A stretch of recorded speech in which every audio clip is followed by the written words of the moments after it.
I want to talk about love. Yeah? Because I just love loving. Yeah? Someone asked me what I love to do the most, and I said, to love. And you know why? Because it feels so good. Do you know why? Why? Yeah, because I'm in resonance with everything. That is a perfect answer. But there's just a tiny little bit more that we want to give because you're all really ready to hear it. So see yourself as standing in your point of attraction. We'll be very brief here. See yourself standing in your point of attraction. And source, which includes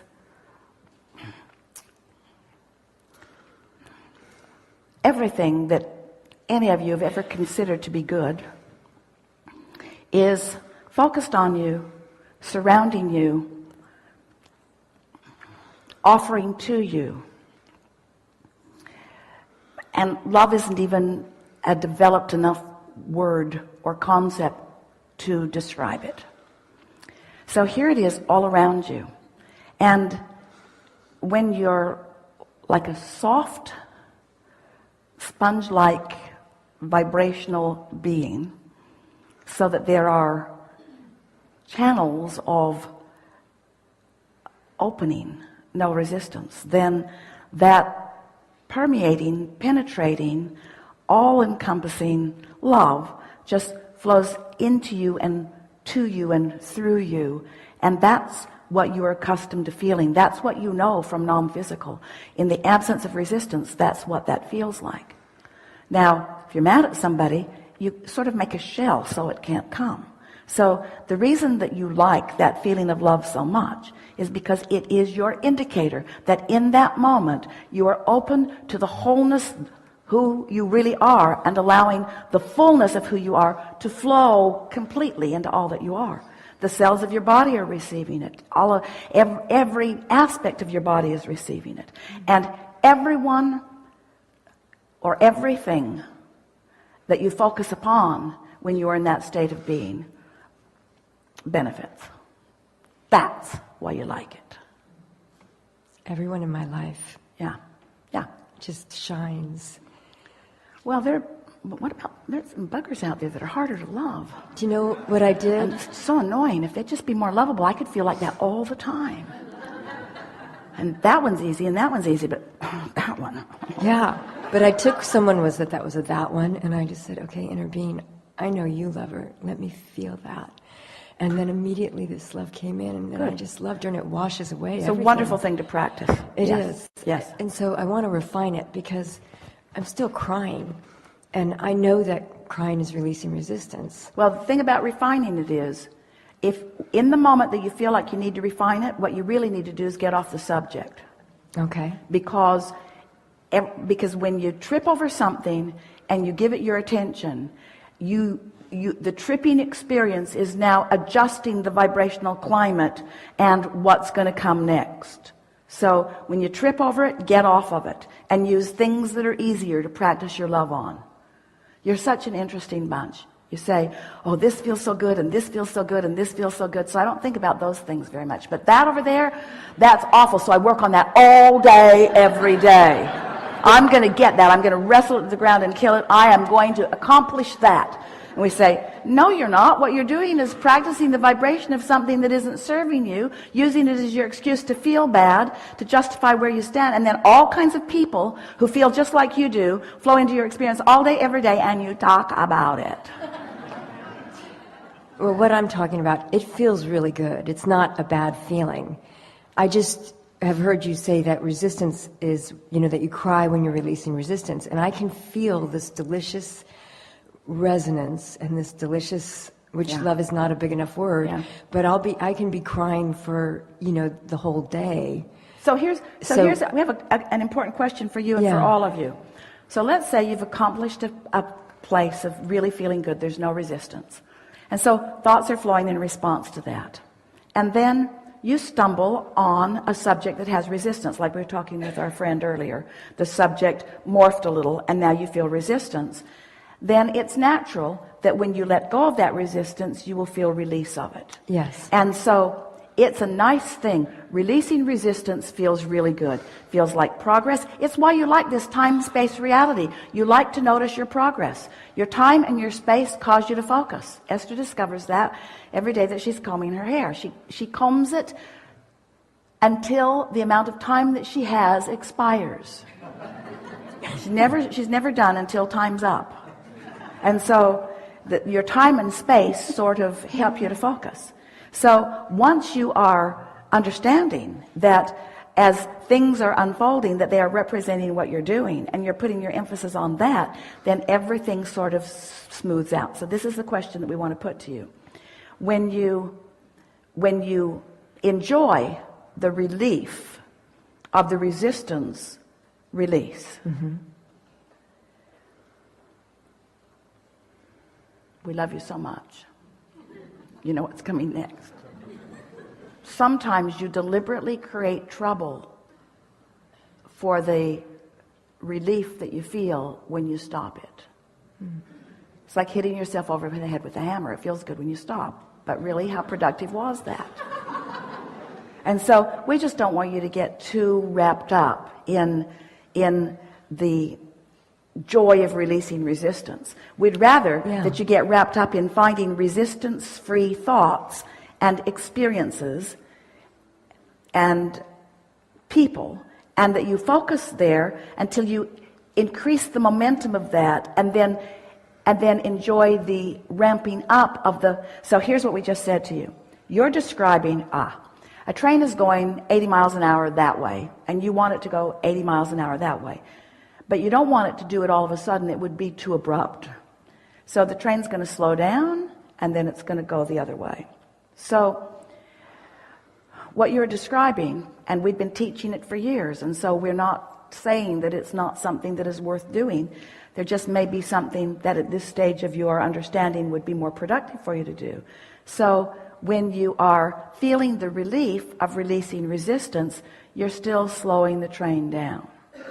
When you feel the exhilaration of the love flowing, that's when you're speeding the train up. And only you know where the train is in this scenario. So we can't give a standard answer. Yeah, always do that or always do that, because it depends on where you are with that subject. And one thing is sure, your vibration is right where you last left it on every subject. And so it's just such a wonderful thing to leave that subject where you left it, do a good job of creating a vibrational environment, and then the universe will bring to you that subject given your new environment. Did you hear that? Yeah. That may be the most important thing those of you who are really out here on the leading edge will ever hear from us. Because things are coming to you as you have been summoning them with your vibration. But now you are tending more deliberately by caring about how you feel, and by starting the day out with simpler thoughts, and by holding the thoughts that feel good longer until you've got more of that momentum going longer. So now you have a different vibrational relationship with everything you've ever lived, with every relationship you've ever had, and with everybody who is currently in your life. So now when they come and they meet you at a different place. Here, let's talk about this. This is a further explanation of law of attraction. Is there anyone who does not have a central sense of law of attraction? Good. So, some time ago we described a light board, like a board that has little LED lights on it. And it's as big as this platform. And you are one of the lights that's lighting on this platform. And you light up based upon what you're thinking about. So you're emanating a signal, and every other light on the board that is emanating that same signal, as far as you are concerned, lights up. And those lighted lights represent your world. So that's a sort of sense of how it is you have the experience and the exposure to life that you do. So let's say that you're back in high school. Sorry to put you there, but just for a minute. And there's someone that you know who, for whatever reason, is talking smack about you. And you have been tending to your vibration. You're feeling really good. You're on your high-flying disc. And so you walk into the vicinity where they are. And even though they've just been talking about you, because you are in a different frequency, your light is different than their light. Even though you're aware of them, you don't connect on that subject, and you don't get that feeling in your stomach that they've been talking about you. But let's say you woke up, you weren't feeling that good, you're talking smack about that one and that one and that one and that one, you're down on yourself, you walk into the room, immediately you connect. You can just feel things aren't going well between you because you've connected on that level. Let's say that you woke up and you're feeling bad. You walk into a room and they haven't even been thinking about you. You're not going to connect with them. So what we're getting at is everyone that you are finding resonance with is showing you where you are, what vibrational environment you have created.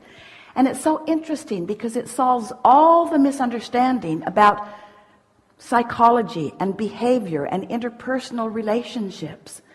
It explains why anyone, in other words, you can't get from anyone anything that isn't vibrationally active within you. Don't you love knowing that? Mm-hmm.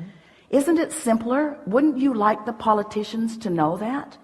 Wouldn't you like them to just focus upon the well-being that they say that they want and find the vibrational alignment of that, so that they would resonate with the solutions, they would resonate with the others, no matter which political platform they are standing on? They would find the help that they are looking for to accomplish the things that they are wanting. So everything is about vibration. It's such a nice thing to know that no one can treat you other than you are inviting through your practiced vibration. And you might not be practicing your vibration deliberately. You might be practicing it by default. But you have a practiced vibration with plenty of momentum that equals everything that is coming to you all of the time. And we are just asking you, instead of spending so much time commenting on how the reaction to your point of attraction is, to focus upon what you're doing with your point of attraction. And then, as we were discussing with our friend earlier, create the environment and watch what happens. Create the environment and watch what happens. Create the environment and watch what happens. Your feeling of control will go through the roof.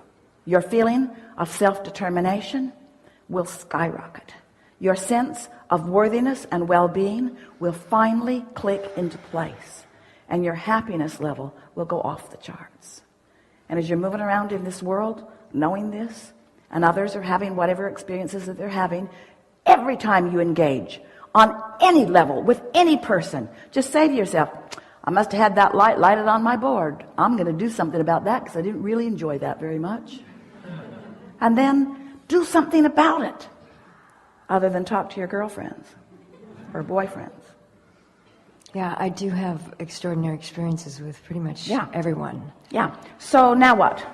So I just love it. I mean, I just love loving, flowing love. So I guess I'm just enjoying the flow because it just flows me through everything. It's not a very satisfying seminar, is it? Because person after person gets in the chair and says, I'm good. I'm good. And even if they bring an issue, we don't let them talk about it. Yeah, really good. But it's so delicious, and it is that exhilarating place, and the things that people do come to me with are just delicious. Yeah, good. Really good. Okay, thank you. Yeah.